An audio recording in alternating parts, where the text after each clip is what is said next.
lineups and a lot of readability. And I mean, the Azuri pick, that would shut down just about anything. But we are actually going to be seeing the Azoth. Okay. So, I mean, I'm all for it, man. Azoth's sick, man. This character hurts. Yeah, but it does hurt. That's the thing, though, right? But you have to have a lot of a setup. And with someone so fast and so fierce like Azuri, I don't think we're going to see that many signatures besides, well, that signature that we see. But Yeah. I don't think we're going to see a lot of them connect.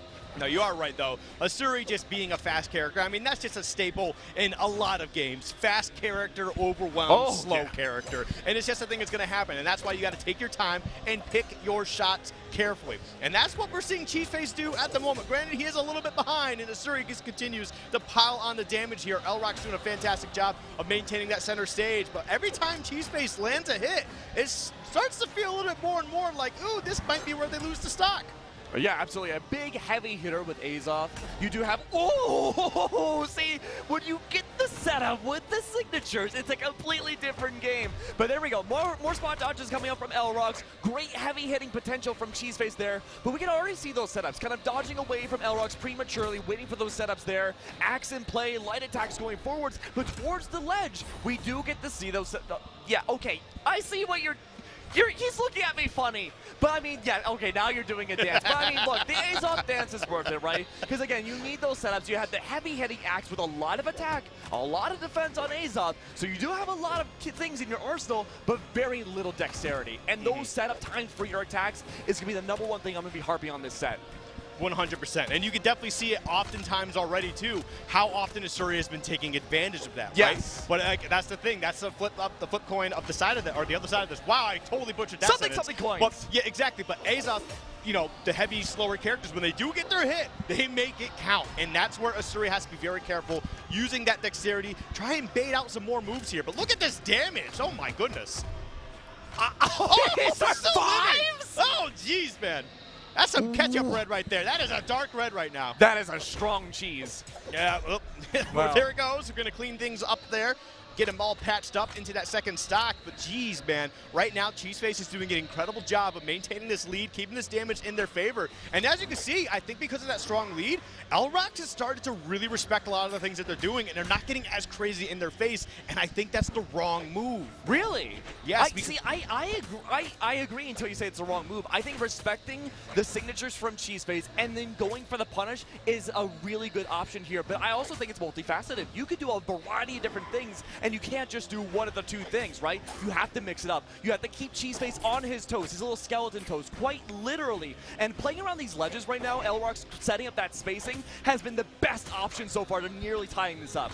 And this is what I mean, though, when you start showing them too much respect, right? You can still put pressure in their face by staying mobile and not pressing an attack. And I think this is why Azuri is about to take this lead right here if they're able to close it out. Oh, they definitely went for it. They no! got punished for the punish that they were looking for. That's so unfortunate. Because what I'm expecting to see, right, is Elroxx to be like, all right, cool, you're hitting me strong, you're hitting me hard, but I'm going to bait you into trying to swing on me, and I'm going to try and punish every single way I can. And just Elroxx is just not getting it going. Like we're seeing signs of greatness, but then Cheeseface is just getting those few hits. That's just really taking advantage of everything. And that really shows the difference between attacking stats right now. Cheeseface has been so good about these reads, and all it takes is one of those very solid hits to really turn the tide of battle. Yeah, and we do see Cheeseface losing that second stock, but it's down to an even one stock lineup between the two different players. And that being said, when Cheeseface picks up a weapon, this could, again, turn the tide very slowly. Elroxx, again, going for the early approach on this stock, looking to respect those signatures, not looking to find that chip damage necessarily yet, but needs to have that strong punish potential.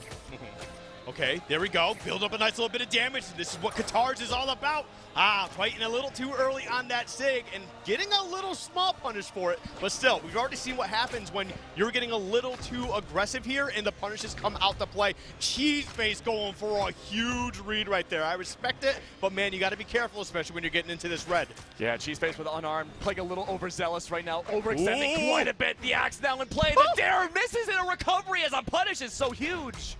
Both of those Sares that he missed earlier, I was like, oh my God. Like, even though right? connected, that is definitely the game point right there. But we see the bow coming out to play. All right, looking for that slide off sig, not gonna be able to get it. Does keep an extra hit out there, throws out the bow. And Elroxx, I think, realized I'm not making it back here. So I'm just gonna drop off the blast zone, and we're just gonna move it right into game 2. And you know what? I do respect that a little bit. I respect that. Sometimes battling back especially at that deficit and that position, it's like, might not be worth my energy. I don't need to tilt myself anymore. Let's get into game 2. I'm going to show you what's up. Absolutely. And game 2 coming by really shortly. I mean, look at that damage output. And again, we talked about this in the last block that we casted. We're looking more for players who can show a good display of both weapons. A, B, and I guess, you know, you can make a C or an A with your arms. But I mean, having all 3 of those weapons, the most important thing.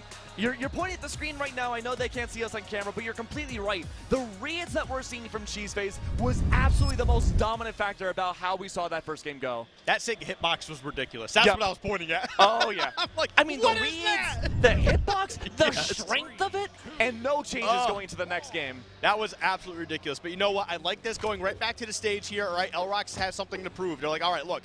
It was a close game. I made some mistakes, but I think I can beat you on this stage, right? I feel like it was a fluke. I feel like I can show you exactly what's up, and we're going to see if that happens. But right now, Cheeseface kind of keeping that pressure up, keeping the momentum going, but we're starting to see a little bit more from Elroxx. Yeah, Elroxx right now with this really aggressive pressure is working out so well. Cheeseface hasn't had a response until just now. Now going strictly for the grounded play, almost finding that ground pound. Didn't quite find it, neither the slide cancel onto the signature, but the punish off stage. Completely different story. Elroxx ran out of options. That's so crazy, man. Cheeseface got him off stage once, and it was punish after punish, hit after hit, and just slowly took that stock away. That was incredible gameplay off stage, and I think that's what Cheeseface was trying to do multiple times in game 1, just wasn't able to find a hit or the pressure to do it correctly. But it seems like their game plan's coming into motion here until you lost that stock. But Elroxx back in control. Let's see what they can do with it. And this is a lot more competitive for the second stock than we had seen in game number 1. This is a back and forth again. Cheeseface, early adopter, though, of the axe, finding it once again. Elroxx is just swinging wildly for the nairs, trying to find any sort of chip damage right now, and that's been pretty much the game plan. Chip damage until mid-orange to really red for Cheeseface. Then you start going for the offstage play. Then you start going for the signatures, because Cheeseface is looking for that offstage play for the punish potential to get rid of Elroxx's stocks. Okay, but here we go. The pressure continues to move forward here. Elroxx doing a fantastic job and using that platform as well. Yes. Like, look, I'm just going to dance around you. I'm going to, you know, I'm not going to give you the space that you need. However, you're not going to be able to catch me either. And that they're starting to use the series speed to their advantage here. And steep red versus orange now between the two. Good recovery dodge coming through from Cheeseface. Really just hopping and bopping everywhere you can in order to ensure that you have better positioning against Elroxx there. Weapon throw goes down. Bit of a back and forth, a little bit of dancing in the mid-game there, but there it is! Suddenly out of nowhere, that fast release of that end sig is so powerful. Man, that is the Cheeseface play that I've seen, if I've ever seen it right now. I mean, just going off game 1, it's it's literally just, all right, look, I'm going to get bullied for about 3 minutes, but I'm going to hit you 3 or 4 times, and I'm just going to take the stock, so you better start playing, you know, at the top of your game, because it's not looking good for Elroxx here, who started off so hot. And remember, again, this is elimination bracket, best of 3 of pools. That's going to mean if Elroxx loses this next stock, they're out of BCX 1v1s. And you know what? You don't want to do that. I mean, because we still got another day to go through this too. Who wants to end their run on a Saturday? Nobody. We want to go to Sunday. We're party rocking all weekend. But right now, Elroxx trying to find a way to get this lead back in their favor. But we see the axe come back out for Cheeseface. Look, got the dare, looking for a little bit extra. The sig, going to get punished for it. Great damage from Asuri right now. Elroxx doing a fantastic job. Oh, offstage, the overextension. Cheeseface can go for it because he's an extra game in his arsenal. But no, the neutral sig doesn't connect. Up into the sky, Elroxx a signal signature. Can end their run at BCX. And to me, beautiful plays from the Azoth. And you saw the fist pump too, man. Oh, beautiful stuff. Just great gameplay from Cheeseface from start to finish. Look at it. He is definitely a happy camper here and for good reason. Look at that. The homies coming to dap him up. Can give him some congratulations. Beautiful gameplay. I gotta say, I had my doubts with the Azoth going into this series, but Cheeseface proved me wrong so many different times, and I'm more than happy to admit to that. Beautiful work. Azoth, a legend we don't get to see too often, high level of play in these tournaments, really made sure that sometimes going away from the meta is not too bad of a thing to do.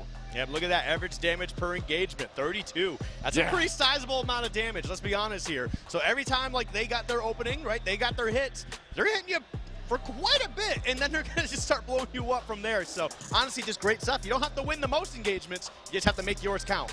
Yeah, and it's interesting too, because you do have that Azov, you have a little bit more defense in your arsenal to play off of, and he's just a slow guy. Yeah, he's a skeleton, you think he'd be fast without muscles or anything, but he's a slow dude. And so being able to take that damage, go for those hits, and with the average damage, like you pointed out, Skip, being so high, that means when the engagements do happen in the favor of Cheeseface, they really matter. You have to capitalize on that, and he most certainly did. Absolutely, 100%. We really got to hand it up to him. Beautiful 2-0 in Cheeseface's favor. And going to be moving on in that bracket. I mean, we've been talking about, all block.